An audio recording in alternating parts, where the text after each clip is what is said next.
Madame le maire, chers collègues, heureuse initiative que celle des étudiants.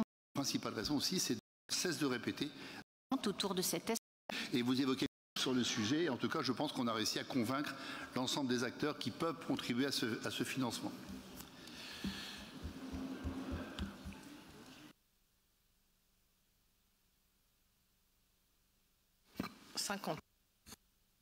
Qui vote pour. Je vous remercie.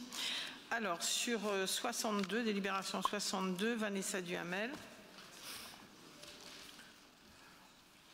Madame le maire, chers collègues, heureuse initiative que celle des étudiants politologues d'enquêter sur la vie du Jardin des Plantes et les attentes autour de cet espace, pour reprendre les termes de la convention projetée. On présume évidemment qu'à cette occasion, les usagers seront les premiers interrogés. Que répondront-ils alors très probablement? Qu'ils aiment s'y promener en famille, regarder jouer leurs enfants ou petits-enfants, inciter leurs compagnons canins à quelque exercice partagé dans la course pédestre, et peut-être même peut-on envisager qu'ils désirent lire au pied d'un arbre. Pour autant, il s'agit d'étudiants en sciences politiques et on augure que leurs questions seront travaillées. Or, on sait aussi que de la façon d'interroger dépend bien souvent la réponse. Interrogera-t-on les habitants sur leur nostalgie d'un détour dominical par la serre botanique? Leur suggérera-t-on quelques projets éducatifs ou culturels? Leur signalera-t-on l'inscription du jardin aux monuments historiques qui ne pourra qu'encadrer tout projet de rénovation? Il est difficile d'en présumer à la lecture de la délibération qui nous est soumise, sauf à supposer que la modicité de la somme allouée réduira inévitablement les moyens des étudiants enquêteurs dont le talent n'est pas mis en cause. On songe par exemple aux Lillois qui ne fréquentent pas, ou plus, voire même ignorent, le jardin en raison de l'état général de ses infrastructures, de ses difficultés d'accès et du faible développement de sa vocation botanique. Deux options viennent à cet égard à l'esprit, soit faire de l'étude l'introduction d'une analyse détaillée diligentée par notre commune elle-même, soit poursuivre et développer un partenariat avec Sciences Po dans un plus vaste objectif prospectif.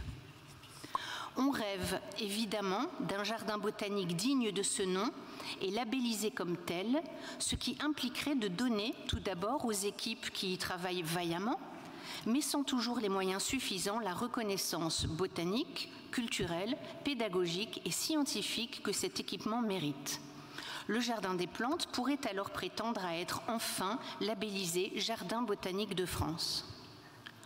Ce jardin rénové, avec des accès réaménagés et lisibles, des collections botaniques renouvelées et enrichies, des bassins remis en eau où fleuriraient des essences aquatiques.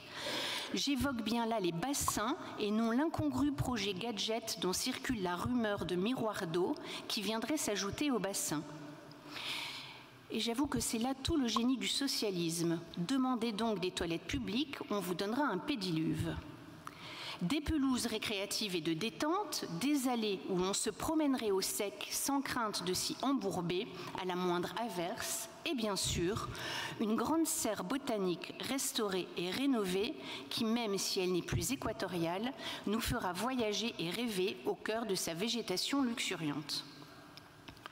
Ce jardin des plantes avec des équipes techniques et scientifiques, une programmation thématique, des ateliers pédagogiques et des événements culturels deviendrait ainsi un équipement municipal incontournable pour toutes les familles qui en ferait des usages encore inédits, donnant à ce lieu un nouveau souffle et dotant les quartiers de Moulins et de l'île Sud d'un pôle d'attraction culturelle et naturelle majeur. C'est le jardin des plantes dont nous rêvons tous, mais dont l'AMU ne pourra procéder d'une simple étude nécessitant une volonté collective et un soutien politique.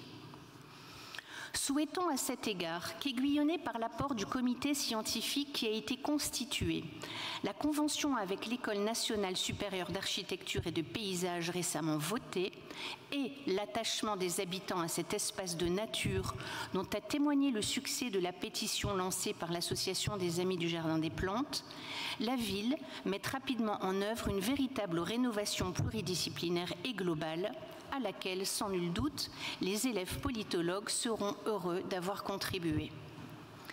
Nous serions par ailleurs heureux, dans ce contexte, d'être informés de l'avancement des travaux entrepris par le comité scientifique sur la rénovation de la serre et de son calendrier de travail pour 2023, ainsi, plus généralement, de tout élément nouveau concernant l'avenir de la serre, autrefois équatoriale, du Jardin des Plantes. Je vous remercie.